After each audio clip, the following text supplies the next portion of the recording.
What's up, guys? I'm excited to.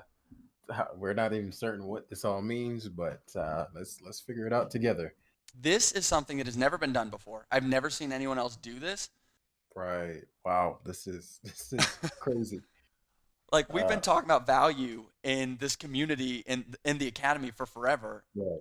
Now we actually are starting to have a way to quantify it. All right, everybody. So we are going to watch the battle of the week from the Academy Premier League. It was the Victorious Victini, which is T Noons, against the Unaware Quagsire with the player Faultson. So we're going to watch this battle and then use crazy new analytics, guys. Jamvad is actually with me to go over the analytics portion of this video.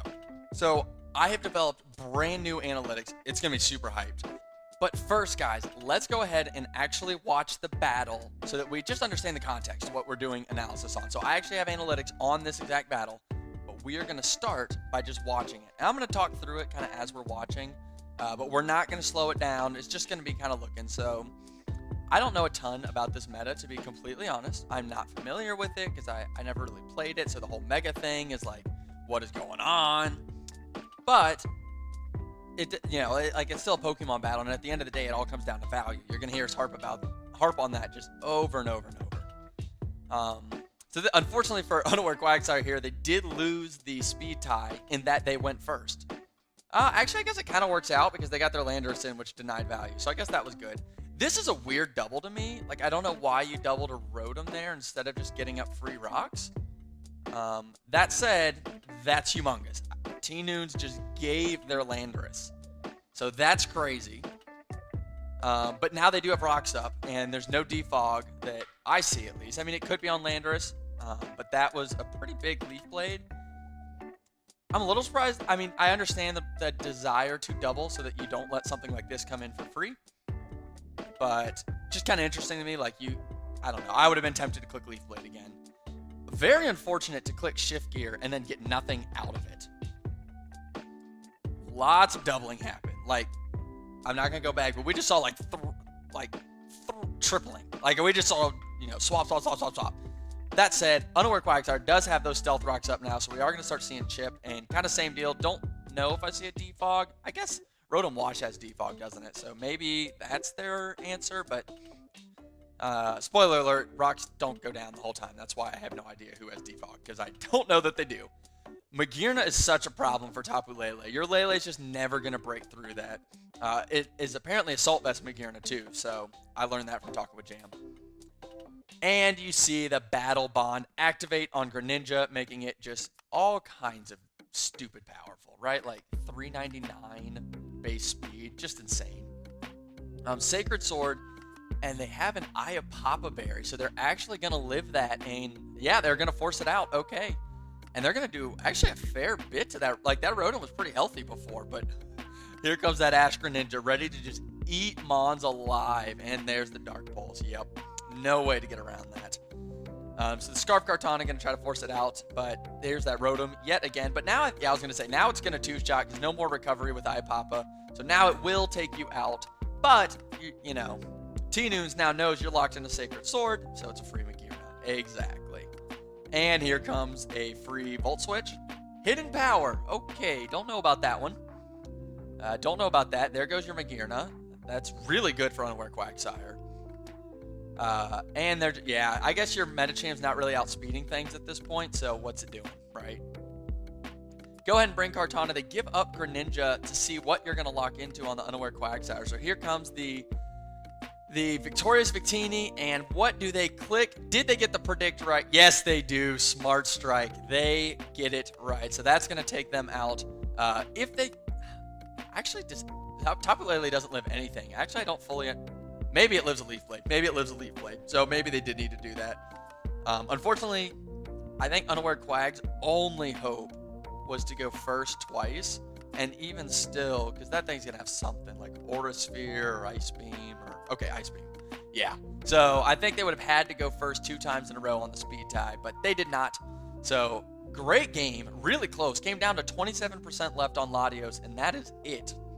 Now, guys, we are going to shift into the powerful new analytics that the community has never had before. that I actually have tested to get a response from you guys. So make sure to leave a like if you enjoy the analytics, if you think they're useful. That way I know to continue putting more effort into them. All right, let's get into the analytics. All right, everybody, we have got some hype content for you guys. This is something that has never been done before. I've never seen anyone else do this, and it is so me, and I'm super, super pumped about it. And what's more, I was actually talking to Jamvad because basically every time I get crazy excited about something, Jamvad gets a book in messages because I don't know how to write short. So Jamvad is actually here with me to go through the analytics that I put together for the battle of the week, for week 1 of the Academy Premier League. So say hey, Jamvad. What's up, guys? I'm excited to. We're not even certain what this all means, but let's figure it out together. Yes, like I was showing him some of the numbers before, guys, and I was like, I don't know if that's good or bad because I've never seen it, but it's interesting. Mm-hmm. So, speaking of interesting, let's look at the first analytic. So this battle is the Victorious Victinis versus the Unaware Quagsires. I've got the teams up here, and the first analytic that I put together is the total damage dealt by each team. So keep in mind. When you say damage dealt, are you referring to HP? How did you quantify this, and what was your thought process going into this? Yeah. So basically, it's just percent HP. It's not raw damage, mainly because, without knowing sets, I wouldn't actually be able to calculate that exactly. And this has never been done before. So I was like, I just got to find a metric that I can get easily to put this together. So it's percent HP. Mm-hmm. So how is it possible that somebody can do more? And like spoilers, the guy on the blue, that person lost. Yep. So that's an important bit of information for the audience. Right. So because remember, in his context, I think with numbers, people like context is, I want to say it's not considered, but that part of it is super important. Yeah. Because that's how we can understand what we're looking at. So to give some context, like what were you doing to even get this information? Right. So I watched the battle like 90 times to record a whole bunch of information. How much did each move do? How many times did they swap? How many times did they sack? When you say how much, are you referring to literal HP or percentage of HP? Percentage. Always percentage. So it's not perfect in that. Like if they had a Blissey, for example, that would obviously not be equivalent, but that was an easy metric to gather, whereas it's kind of hard to gather the actual because I don't know what their EV sets are. Right. So it is always percentage. So keep that in mind. That is important. If you got a team that's a little bulkier than the other, that can kind of mean some stuff. But at the end of the day, each team starts with 100% on 6 Pokemon, right? Right. Which means each team starts with 600% HP. So it's really interesting that the team that lost dealt 623%. The Victorious Victini took 623% HP from the Unaware Quagsire, but they won and the Unaware Quagsire lost. How's that possible? How can it do more than all you got? So it comes down to HP recovery. There was an Iapapa berry on Rotom Wash. Right. And it gained 50% back. I was like, what the heck? So does this factor in moves like recover? So let's say that the opponent had a recover, like actual, and that was used several times throughout. Would that number potentially go even higher? Yes, you could see 1,000% plus. Got you. Yeah, that makes sense. So because I was like, what happened? And I realized this Rotom had a 50% HP berry that allowed this team to take over 100% of the original starting amount. Wow, that is so cool. That is crazy. Yeah. And what's neat is like, because we've just watched the battle, you guys know Right. it was close. The Victorious Victini had 27% HP left on Latios, and that was it. So that Eye of Papa Berry was huge. Yeah. So that's the first analytic, and I'm already like just giddy, guys, because I was like, it's over 600. I was like, oh, there's HP recovery you got to account for. Yeah. And so that is already an interesting thing, and it kind of leads us next into this percentage of the turns that you actually use to move. So we're talking about taking value, right? And it's like, how can you take value over what was originally there? We talked about HP recovery. Well, how do you take value? At the end of the day, you gotta click a move at some point. Right. If all you do is swap, attacking move, you can click recover and right? stealth rock, but you have to attack, correct? You have to actually do damage.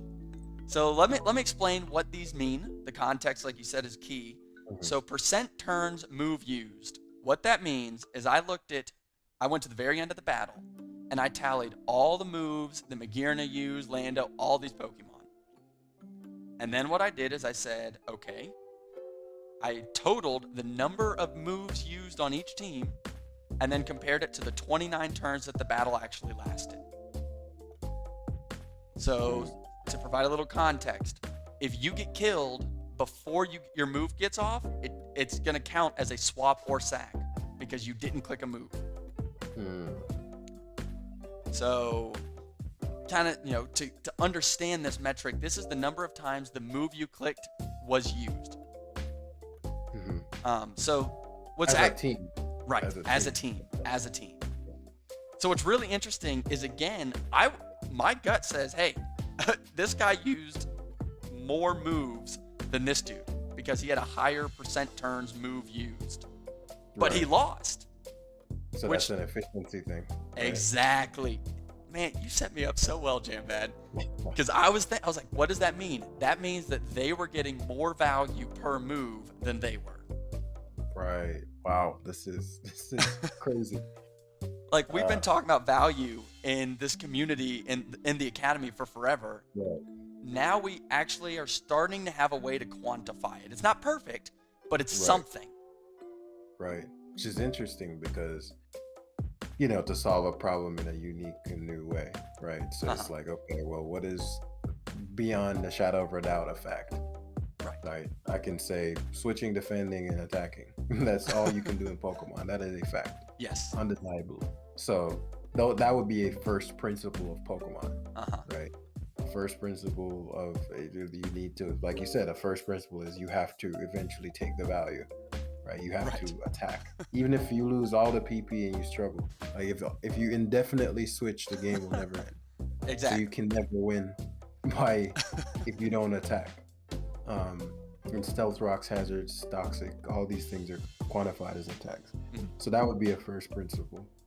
So using that to go to the value component, value is a first principle as well. That came about just in case somebody is like, well, what is value, right? Value is, so I always use the money example where say, let's 2 players start.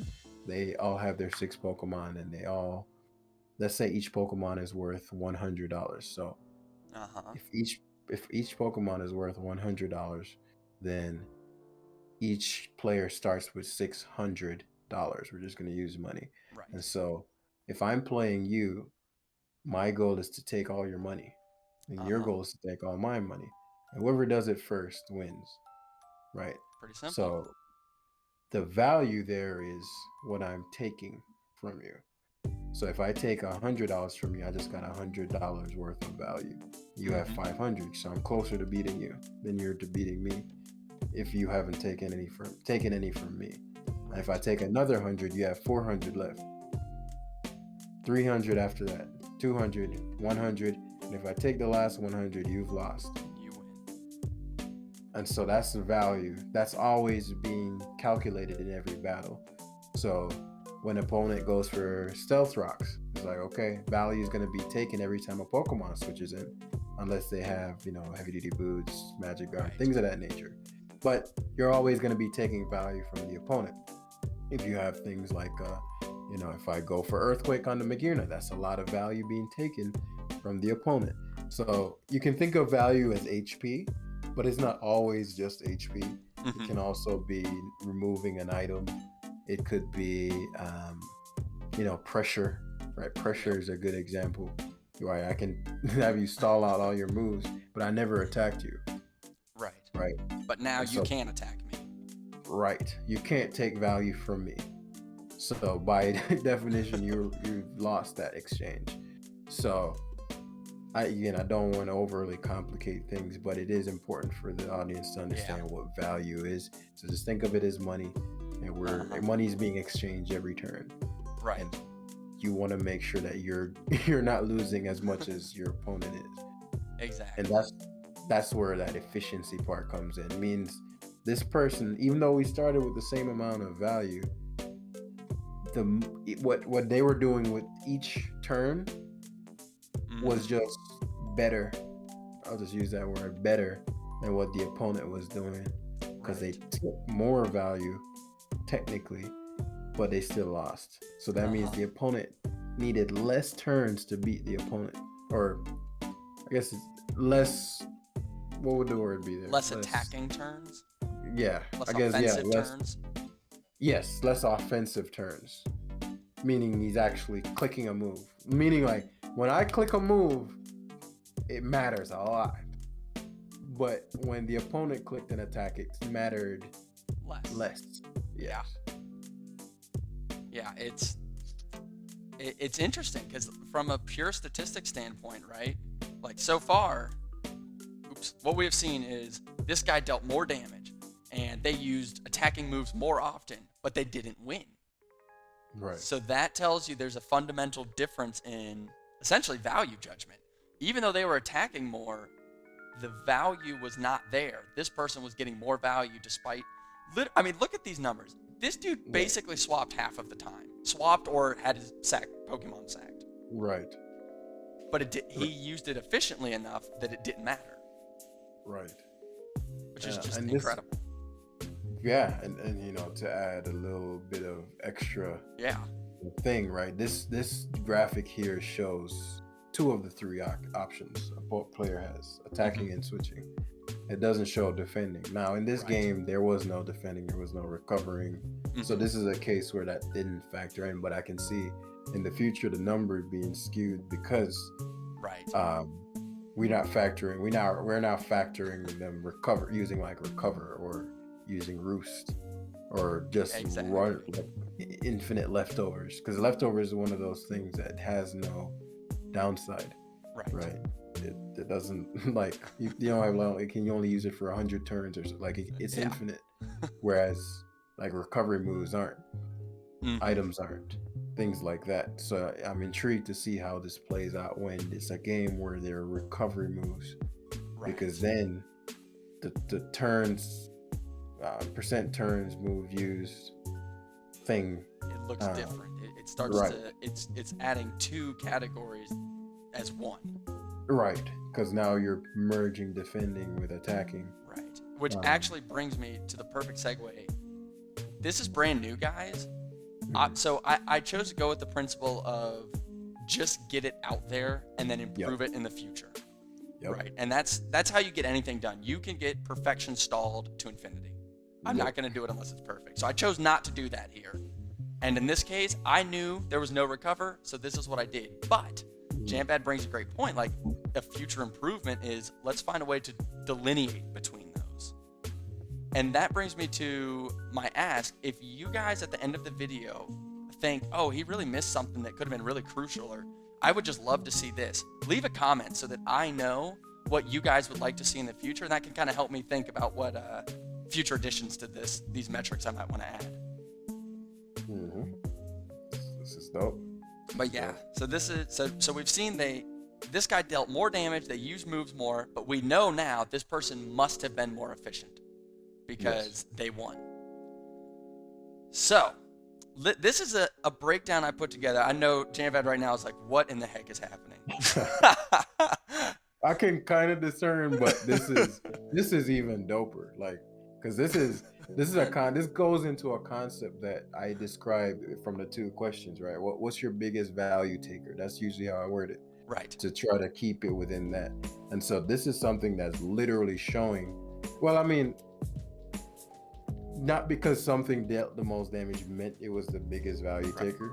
Like Really, what it potentially- shows us is their psychology. What did they think was their most valuable value taker?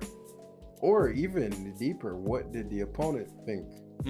So, Yes. because if I send out Rotom and you just sack all your stuff to it, you may have had a counter and you just never, you know what I mean? So Right. it also matters, like, okay, Kind of both did sides. you even play well? Right. Did you just let me destroy half your team with my Cortana when you could have just made a different decision and won? Or Right. stopped it, you know? Right. And that's where, like, this is kind of exciting for me. So to provide context, in case this doesn't make sense, percent of total damage dealt. What I am doing in this graph is saying of all the damage that the Victorious Victini dealt to the Unaware Quagsire, this is the breakdown of who was the source. So hazards were 19%, and status was not huge, Rotom not huge, but the main two attackers for the Victorious Victini were Kartana and Ash Greninja. Mm-hmm. And so that this kind of gives a little bit of insight. Okay, this tells you how they played. They played where these were their main damage dealers, and rocks in this case were pretty important. 20% is a pretty significant amount. Right. But then you look over here, and it's like, well, how did the Unaware Quagsire play? Notice that Lando and Magearna, they dealt 0 damage themselves. Now, rocks obviously came from Landorus, but I think it's kind of important to. Lando had value outside of rocks. Yeah. But he didn't use it, right? He didn't take value. Right. Right. And Like that's he could have earthquaked, but he never did. Right. Or if it did, it didn't. Right, or it missed. Now I happen to remember it didn't click it, but right, it was Lando was used in a way that it itself never actually took any value from the opponent. And same with Magearna. So you look at this and go, wow, like Kartana was 44%. Well, hold your horses a little bit. That doesn't mean Kartana took a ton. That meant this person relied heavily on Kartana to deal damage. Right.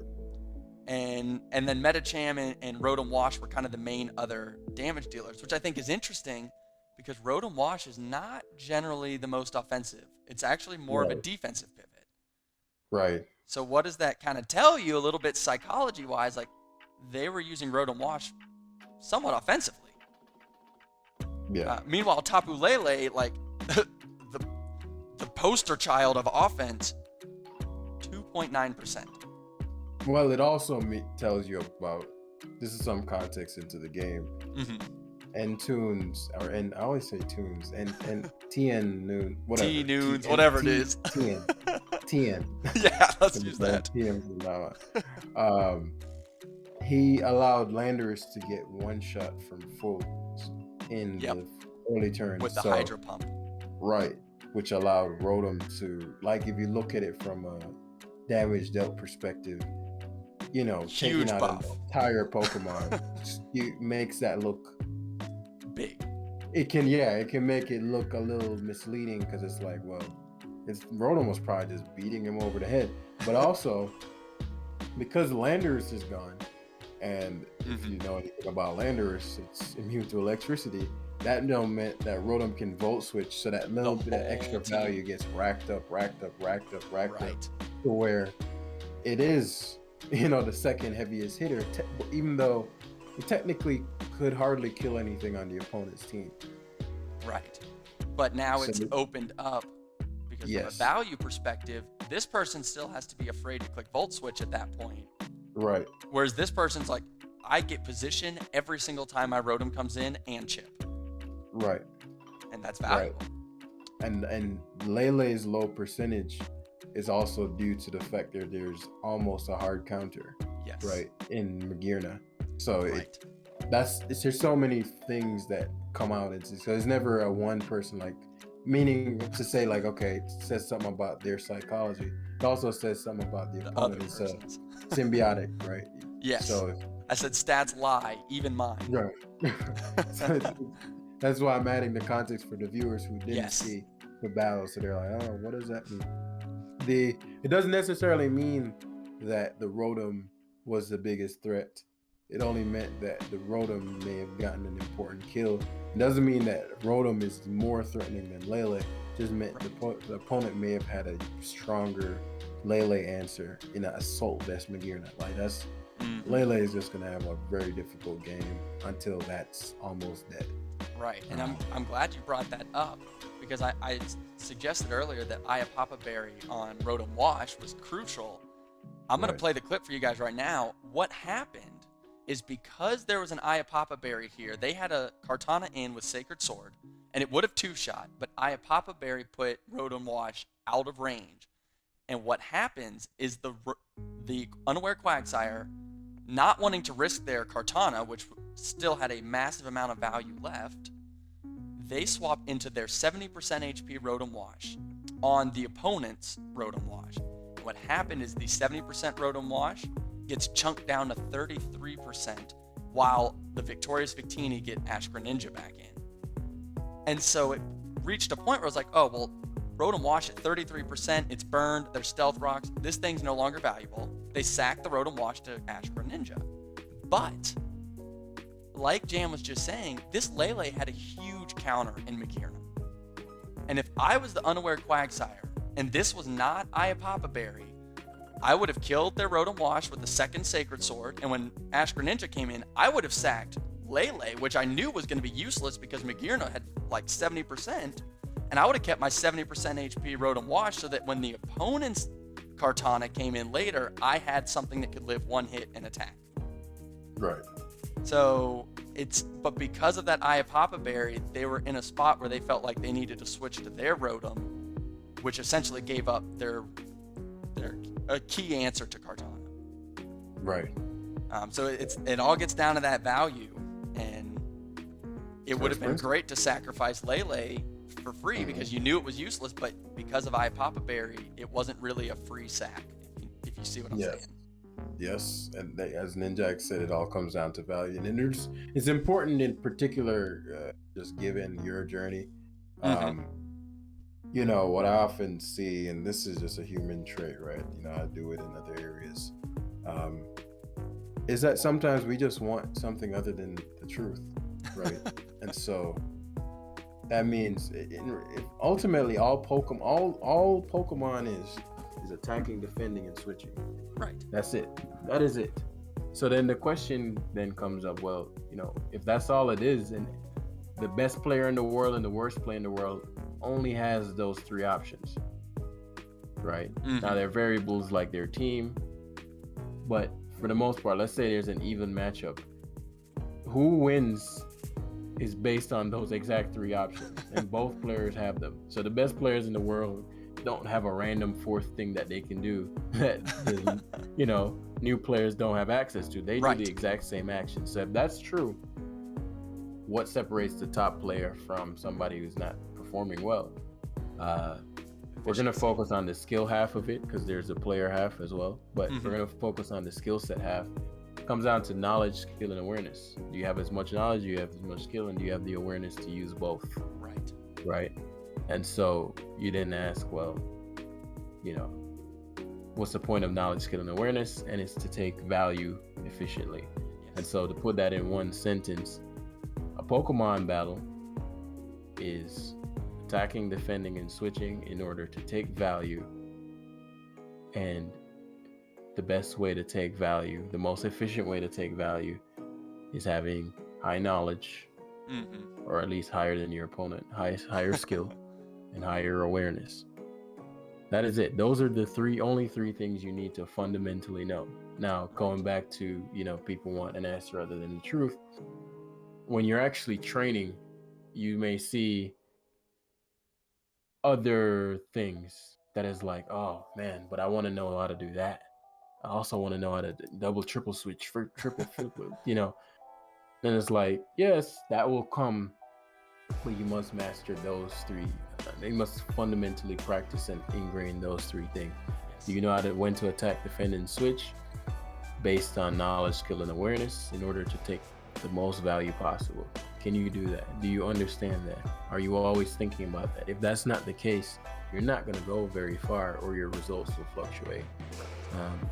So it's just I bring up Ninjack because that's something that he had to. He wasn't very, he's not the best example of somebody who didn't follow the process, right? Because I think he, may be the person who has followed it the most in history, and his I was results pretty speak for strict. itself. Right, but that's also because a lot of people didn't prior to him doing it. And I chose to learn from that and not make the same mistake. Exactly. There are a lot of failures of quick success and then getting arrogant. And even he had a moment where he's like, I got this.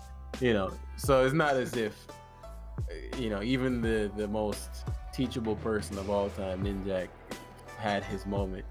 But you it was can follow short-lived. it strictly. You're definitely going to go up and down. It's not pure up. No. It's very difficult to remain teachable and be willing to accept change, which are the two most important factors, your teachability index, right? Right. And so if you're struggling right now, you really want to get back to those raw fundamentals, master the fundamentals, because that's all you ever have anyway. Everything else is a bonus, right? So like using basketball or golf or whatever, ultimately every golf player does is swing. Like that's it. But no, this is excellent. So continue. I just wanted to make sure that again, that extra bit of context for what this means in the greater picture. How do we use this? Yes. So I got some more graphics for y'all. So I coupled these, and I'm gonna take a second to explain it, because if Jamvad thought the pie charts were confusing, this definitely is like, what in the heck is happening? So average damage received per entrance. What is an entrance? I defined an entrance as every time you swapped in a Pokemon, so it came in fresh. So Volt Switch, U-turn, hard swap, or you just had a Pokemon killed and you send it out. So what it is not is my Kartana stayed in and clicked Leaf Blade 8 times. That's one entrance. You only entered once. You stayed in multiple turns, but you only entered once. So kind of a nuance there. And I wanted to kind of emphasize that, because what we're looking at is number of entrances and basically how much damage they sponged per entrance. So looking at this, you'll notice this Rotom Wash and the Victorious Victini has 50% damage per entrance, but they came in 3 times. That's the Eye of Papa Berry. That's where 150% HP existed as value. So using the money example, this Rotom Wash had a secret wallet that when you made them low enough, it would pull this wallet out and get $50 more. Yep, got some extra money. Like, so the Rotom Wash had the hidden money. Right, you really started with $650. Yes, but of course, the unaware Quagsire didn't know that until they found the hidden wallet, if you will. Right. So some kind of interesting things that make sense but are cool to see. So Kartana, you'll notice, came in 4 times, and it's like, oh, Kartana only took 25% per entrance. Well, no, duh. Kartana's probably going to come in whenever it's not going to get attacked. Right. So Kartana, from this perspective, higher up, if you're higher in both, that indicates you were a really good sponge. You really helped prevent the opponent from taking value because you were able to sponge a lot of damage. Right. So if you're real low on here, that indicates, hey, I didn't really sponge that much per turn. And essentially what that means is Kartana kept coming in and then getting swapped back out as soon as it was threatened. Probably offensive. Exactly. Right. So looking at these two sides, you may notice a particular Pokemon is like literally off the chart. That's because, like we were talking, that Tapu Lele was so hard countered by Magearna that they chose that once it came in, they were just going to sack it. They weren't going to get fancy. They were just going to let it die. So it came in once and it died. They lost 100%. No hidden wallets for Tapu Lele. Actually, Magearna practically stole its wallet just by existing. Right. So what I think is kind of interesting in this is looking at these number of entrances per Mon. So the Victorious Victini actually got several of their Pokemon in a lot, and they got 2 of their most offensive Pokemon in frequently, Kartana and Greninja. Right. Compare that to the Unaware Quagsire. Kartana came in 3 times, but the main things you see coming in are these more defensive Pokemon. So his value takers didn't come in super often. Right. And what did we talk about before? The Victorious Victini were more efficient. Right. Well, part of that may be that they were getting their value takers in a lot. Yep. And then a lot of that value that they were getting was coming from Rotom, which makes them have high entrance but low value taking. Right. It came in because we were like, oh, look, it's 19.1%. Yeah, well, it came in 4 times. Whereas, Tapu Lele came in once. Now, I do want to make a note. If you remember in the battle, and I'll kind of have it playing here, this Kartana only came in 3 times, but it clicked moves a lot. And I'm actually going to show that in a second. So what that means is it came in and then stayed in frequently. But from a Kartana standpoint, that's like a pretty risky move because that's not a beefy Pokemon. Right. It's quite literally a piece of paper. Literally. Origami. So it's interesting to me because I'm like, oh, like of course they were more efficient because they got their value takers in a lot. But like Kartana came in and stayed in and it was a value taker. But I think the key is it stayed in, but because it's a choice locked Mon, it's average damage per turn, which, and actually we're going to look at in a second. The average damage per turn from this Kartana was not huge. Whereas these guys, they're coming in frequently and they can pick the move that gets the most value multiple times. Right. So I think that's kind of a neat concept that kind of comes from this. Yeah, like this goes a lot more into that defensive. This would be like the defensive. Exactly. That was the target of this metric, is let's understand the defense side. Got you. I think this did a good job. Like the switching versus entrance versus. I don't think I've ever thought about it as far as on the entrance, but I guess that is when your wall is most useful, on entrance. So that's a really good insight. So that's what I've got. I do want to make a comment real quick, guys. If you are liking these statistics, if this math is interesting, if you like these analytics, go ahead and leave a like, because that will tell me as the content creator that you want to see more of it, so I know to pursue this. Yes. Okay, here we go, guys. This right here is the average damage that each of these Pokemon dealt per move clicked. So to explain again, just kind of conceptually, I looked at all the moves it clicked. So if you click Stealth Rocks as Landorus, I don't call that damage by Landorus. Therefore, it is a 0% average damage. Both Landos are trash in this game. And yes, literally both Landos clicked one move, Stealth Rocks. And both died to Rotom's Hydras, I think. And what was really funny, actually something I think was interesting, if we pop back here for a second, Unaware Quagsire's Lando came in 3 times. Look how much damage it did on average. That's an inefficiency, right? If you can make the argument for defense, but at the end of the day, when I was looking at it, you click Stealth Rocks 1 time, you literally swapped this in and doubled the other 2. Doubles only provide value if you get a really good matchup on the double. Right? Because otherwise, it's like Jamvad said, all you did was switch. You didn't do anything. Right. So, kind of interesting concept there. Just looking at these average damage per move. So this Kartana clicked 7 moves, I think. Like, by far, Kartana clicked the most moves. But you'll notice its average damage was actually less than that of the opponents. These 2 Mons, you remember, came in 4 times from this analytic. Each of these came in 4 times. Look how high their average damage per move clicked was. They're taking dang near half the opponent's HP. So let's just do some simple math. 50% times 4 is 2 Pokemon dead. So between these 2, we're talking about 4 Pokemon killed. That's that efficiency we're talking about.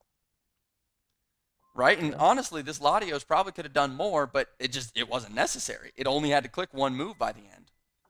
Yeah. So it's, the analytics kind of show, like, yes, this Metacham had a pretty good average damage per move clicked, but it only clicked 2 moves, 1 fake out and 1 high jump kick. That's, you see what I'm saying, guys? Like, there's some inefficiency there and I think that's why Victoria's Victini came out on top. Or at least part of it. Part of it, yeah. It's always anytime I say like, oh, it's because of, like, you just got to know, like, it's never one factor. Right. It's never. I heard it said best. No metric is ever correct. Some of them are useful. None of these are going to tell you the whole story, but if we understand the context properly, they can be useful. I thought that was a great quote. Just it is understanding that. But yeah, like looking at this, Lando and Magirna, no damage. Magirna clicked one move the whole game. You know what it was, Jam? Which one? Which one? Oh, sorry. Good point. The Unaware Quagsire's Fault Sins. I think he was shift gear, right? Yep. Yeah. How much damage does shift gear do? Last time I checked. Meanwhile, this man's Magirna is out here clicking Volt Switch, which does damage and positions. And what I thought was really interesting is actually in the battle, Unaware Quagsire clicked shift gear while they doubled to Ash Greninja. And then they swapped out. So how much value is that? Right. Again, that kind of getting to that. And I'm not trying to bash on, like, if y'all saw my battle, your boy got clapped, okay? I'm not trying to bash on Unaware Quagsire. Like, I led Slowking Galar, which was like the worst possible lead I could have led. Like, I'm not trying to bash on him, guys. I'm just trying to give you analysis of what I saw.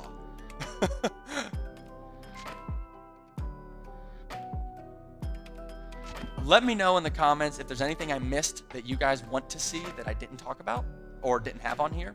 I think Jamvad's suggestion of focusing on what were the total moves of each Pokemon is a great one, and I will try to implement that. But yeah, this is theoretical. This is first time, so feedback, advice, really appreciated. Yeah, I think that's all I got. So, all right, everybody. My name is Jack. Stage name Ninjack. And I'll see y'all out there. Peace.